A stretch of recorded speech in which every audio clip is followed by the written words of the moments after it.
La catsup o ketchup es una de las salsas o condimentos más populares en todo el mundo. La encontramos en cualquier país y es casi un sinónimo de comida rápida estadounidense, como hamburguesas, hot dogs y papas a la francesa o papas fritas. Pero aunque es algo tan cotidiano, muchos no saben realmente su historia o cómo su origen no se encuentra en Estados Unidos y ni siquiera en el tomate. Realmente todo comenzó hace siglos atrás en países asiáticos, usando pescado y soya fermentada. Así que, ¿cómo es que llegamos a la catsup actual? Esto es un dato nuevo sobre la historia de la catsup. La historia de la catsup empezó alrededor de 1700 o finales de 1600, cuando los navegantes británicos comenzaron a crear rutas comerciales en varios países asiáticos. Ahí encontraron sabores que no conocían antes, y en particular algo muy popular eran las salsas fermentadas preparadas con pescado o soya, que se preservaban por meses sin necesidad de refrigerarse.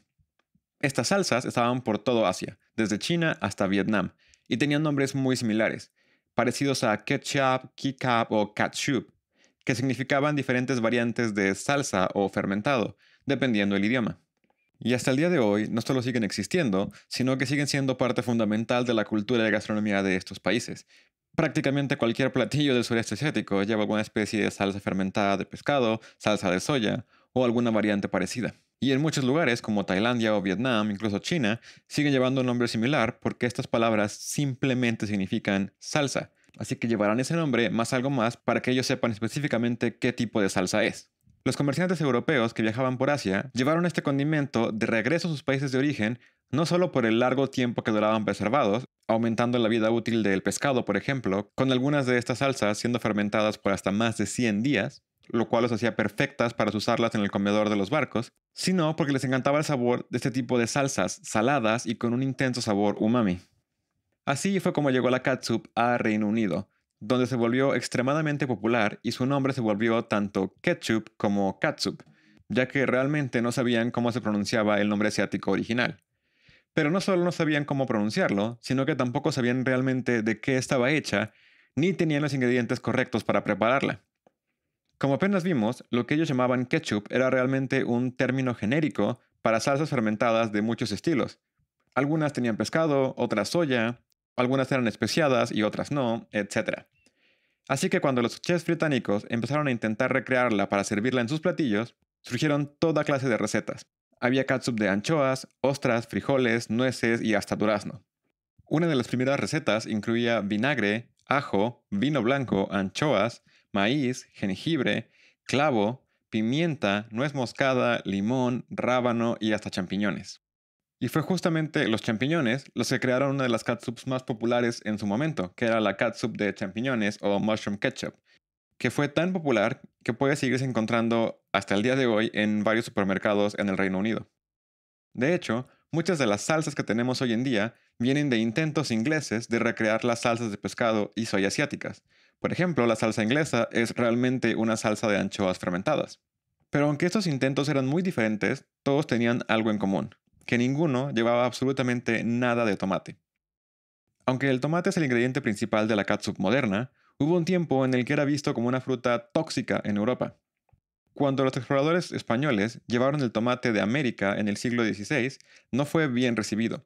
Su color rojo brillante y su aspecto lo hacían parecer sospechoso, y el hecho de que pertenece a la familia de las solanáceas, que son algunas de las plantas tóxicas más famosas en Europa, contribuyó a su muy mala reputación. Y aunque nos parezca ilógico o algo tonto al día de hoy, realmente no estaban completamente equivocados. La gente, especialmente de la clase alta, comía usando platos de peltre y otros metales que tenían altos contenidos de plomo. Y el tomate es tan ácido que puede corroer estos materiales y ocasionar intoxicación por plomo, que aunque era muy leve, ocasionaba definitivamente molestias que muy pronto se relacionaron con comer tomate. Aún hoy en día, la salsa de tomate se puede usar para limpiar corrosión en algunos metales. La catsup viajó por varios países y continentes gracias a las colonias del Imperio Británico, y así llegó a Estados Unidos, donde ocurrió el primer intento documentado de hacer una catsup de tomate, donde esta planta era mucho más conocida y popular. El horticultor James Mees publicó una receta en 1812 que incluía tomates, clavo, pimienta y brandy. Y aunque el sabor de esta salsa fue muy popular, tenía el problema de que se echaba a perder extremadamente rápido. así que era muy complicada de vender. La única forma de darle una vida útil más larga era agregar conservadores artificiales, especialmente benzoato de sodio. Y ya desde esa época era muy mal visto usar conservadores artificiales, y justamente el benzoato de sodio fue uno de los primeros químicos en ser investigados en Estados Unidos por cómo afectaba la salud de la gente. No fue hasta finales del siglo XIX cuando Henry Heinz revolucionó la industria al popularizar la catsup de tomate. Heinz había formado una empresa que se dedicaba a vender pepinillos y otros vegetales encurtidos. Al ver la popularidad en el sabor de la catsup de tomate, decidió intentar encontrar una manera de venderla sin conservadores, y encontró que si le agregaba vinagre, podía lograr que se conservara por mucho más tiempo. Pero para contrarrestar el sabor y la acidez del vinagre, tuvo que también agregar mucha azúcar a la receta, lo cual le dio el sabor dulce y ligeramente ácido que hoy asociamos con la catsup. Esta fórmula fue clave para su éxito y ayudó a que el producto ganara popularidad entre la gente. Pero lo más importante no fue la receta, sino la mercadotecnia, porque Heinz también innovó en la presentación del producto. A diferencia de otros fabricantes que vendían sus salsas en botellas opacas, Heinz optó por una botella de vidrio transparente, presumiendo que no tenía nada que esconder, y dejando ver que su producto seguía en buen estado durante mucho tiempo. Y comenzó a promocionarlo como sin conservadores artificiales. En poco tiempo se expandió por todo Estados Unidos, hasta volverse la catsup más popular, y básicamente desplazar a todas las demás del mercado. Y es por eso que ahora entendemos a la catsup como única y exclusivamente hecha de tomate, aunque no tiene nada que ver con su origen.